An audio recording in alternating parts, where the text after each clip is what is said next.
Hey there and welcome back to the channel. It's Bryson on Dimes for Dollars here, and in today's hunt we have one more box of nickels. Hunt number 22 coming up, box 22 as well, and we're doing really well. Only 11 holes left to go in the Jefferson series, and a whole bunch to go in the Buffalo Nickel series, which we're doing alongside that. We have this one box here today. It's not my usual type of box. Usually they open differently, but I went ahead and popped it, checked the ends, and we do have a circulated box, so that's a good sign. I'll go ahead and get all these rolls out and we'll see if we have any enders, and of course if we do, I'll bring you back. Alright, well we got it all opened up, and unfortunately we don't have any enders. We did have one though that tricked me for a second. I definitely thought we had a silver war nickel ender with this really dark looking ender, but as I look closer it is actually a 1964. So close call there, but not quite. Let's get started on roll number 1. Roll number 6, and we have our first find, and it just barely made the cutoff. We have a 1959, and this one's going to be out of Denver. Roll number 10, and we have find number 2. This one's going to be another 50s find, this time a 1958 out of Denver. Very next roll, and we have our first 40s find. This one's going to be a 1948 with some pretty nice detail on it. Let's see if there's a mint mark. And no mint mark this time, so 1948 out of Philadelphia. 2 rolls later, and we have another 1959 here. And this one is going to be out of Denver as well. Roll number 14, and we have another 50s find here, but this one's in really nice shape. We have a 1952. And this one's going to have a mint mark. Looks to be 1952 out of Denver. Roll 17, and we have our first roll with 2 finds in it. The first one is going to be another 1959. And this one's going to be out of Philadelphia this time. Our other find is right back here. You can see we have a 1940. And that one's going to be out of Philadelphia as well.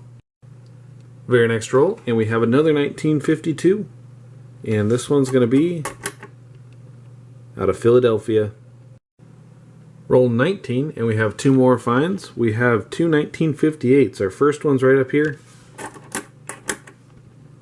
And this one's going to be out of Denver. The second one is just right back here. You can barely see it there. This one's in much better shape.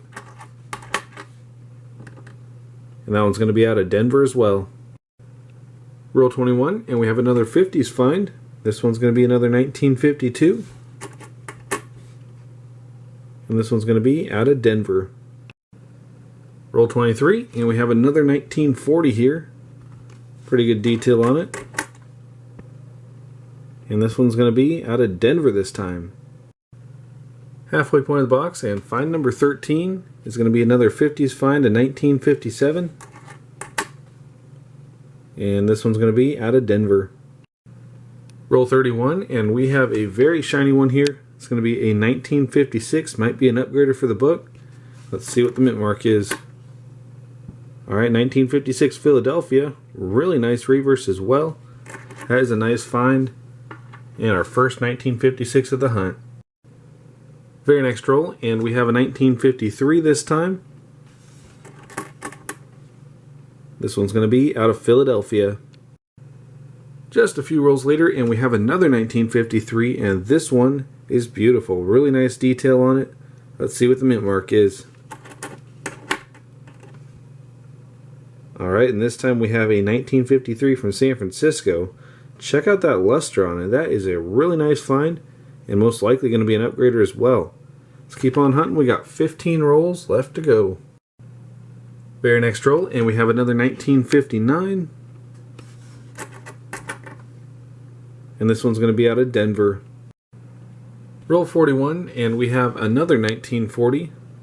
Let's see if there's a mint mark. Alright, no mint mark, so this one's going to be a 1940 from Philadelphia. Well, we're 2 rolls from the end now, and take a look at what we just found. We have a very nice 1940 here. That is not a common find. It's in really nice shape. Let's see if there's a mint mark. And there's going to be one. Looks to be San Francisco, 1940S. That is a really nice find. and most likely even an upgrader. We'll have to check the book at the end, but until then we got 2 rolls left to go. Well, we're back with a wrap-up, and while we didn't get any silver or buffaloes today, we did get a really nice hunt. We have a 2009 Denver, along with 14 from the 50s with 3 upgraders, a 1956 Philadelphia in really nice shape, a 53 San Francisco, and a 1952 out of Denver. All those will upgrade. We also got 1 new addition. I can't believe it's taken this long, but we have a 59 from Philadelphia, which we'll add in just a second. As for 40s finds, we got 5, with our best one being a 40 out of San Francisco. And unfortunately, we already have a nice one. But let's go ahead and add the new 59 Philadelphia, along with our 3 new upgrades. Well, we're back with the book now, and all of our new additions and upgrades are all going to be on the same page. We have the 1952 Denver there, and as you can see, it's in much better shape than the one in there, so I'll be glad to swap those 2 out. Same goes for this 53 San Francisco. That was a really exciting find, really nice condition, so I'll swap those 2 out as well. Our last one is the 1956 Philadelphia here, and while the one in the book looks really nice, it's actually been cleaned pretty harshly, so I'll swap those 2 out as well. As for our 1 new addition, we have this 1959 Philadelphia, which I don't know how it's gone this far unnoticed. 27 million minted is not rare by any means, so I'm glad to get that one filled in finally. As for our next most common coin to look for, it'll be the 1945 Silver War Nickel out of Denver, 37 million minted. Maybe one day we'll get that, but until then, we got 1 new hole filled, which puts us within 10 from finishing the books.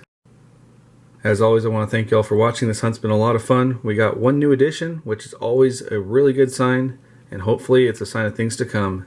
Until next time, happy hunting, and thanks for watching.